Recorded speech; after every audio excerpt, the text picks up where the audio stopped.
This is Module 8 on earthing. This is the continuation of Switchyard Grounding Grid Design, Part 2.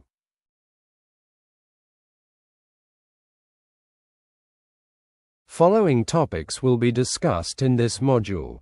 Definition of step voltage.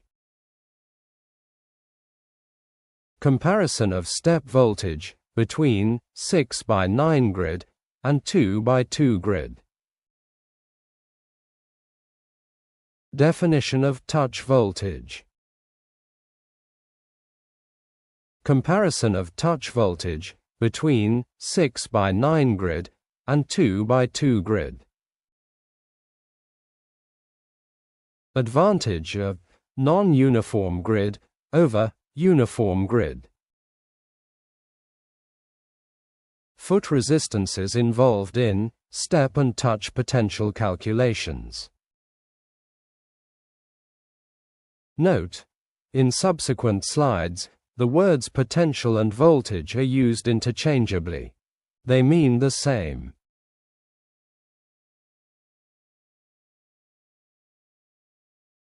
In previous module, we learnt how to calculate GPR, ground potential rise.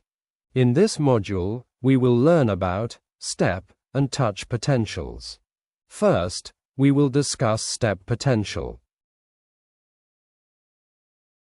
It is the difference in surface potentials experienced by a person bridging a distance of 1 meter with his feet without touching any other grounded object.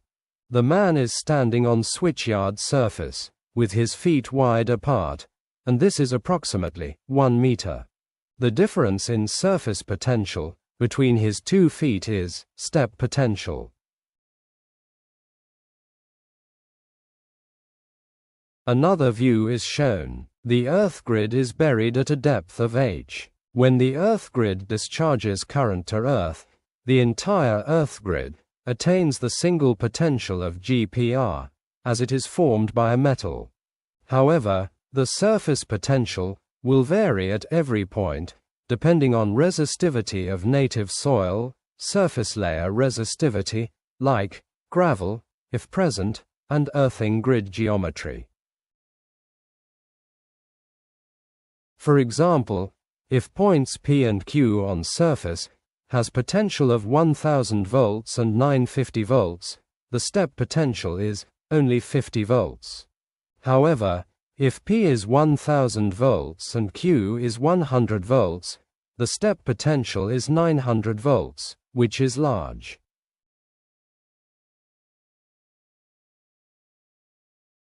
Typical earthing grid is shown at the bottom. Consider sample profile line, shown in dotted. At the top, surface potential, as percentage of GPR, is plotted for the profile line, shown in earthing grid. Step potential is the difference between potentials at P and Q, 1 meter apart. Step potential profile can be plotted from surface potential plot by calculating the potential difference between successive points, which are 1 meter apart. It can be seen that maximum step potential is at the corners, where 1 foot is within boundary, and the other is outside boundary. In this case, there is a steep change in surface potential.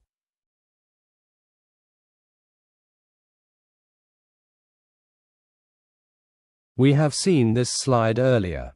To repeat, in case of animals, the distance between its front leg and hind leg is much more than 1 meter, and step voltage could be higher. This is one of the reasons for higher incidence of electrocution among animals compared to human.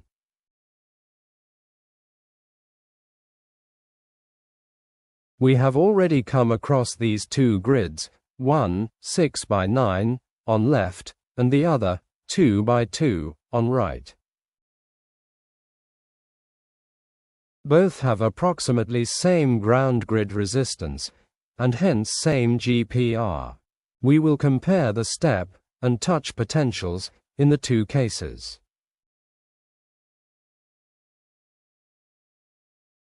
Consider first, 6 by 9 grid. The profile line considered is diagonal. The surface potential, for a specified injected test current, along profile line, is obtained from a software.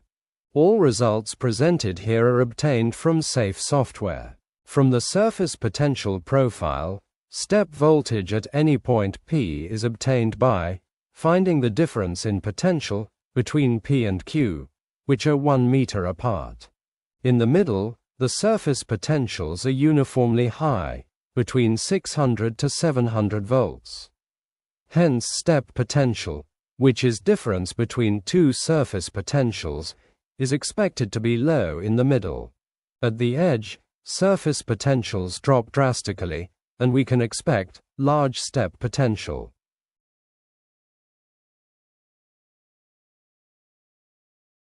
The derived step voltage for the profile line is shown. The maximum step voltage is 64 volts near the edge of grid, as anticipated.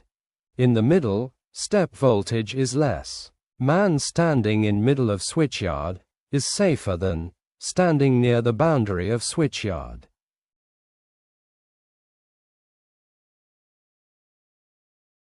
Consider now 2 by 2 grid. The profile line considered is, again, diagonal. The surface potential along the profile line is shown. The curve is smooth, as there are no intermediate grid conductors. But at the edge, the curve drops very steeply.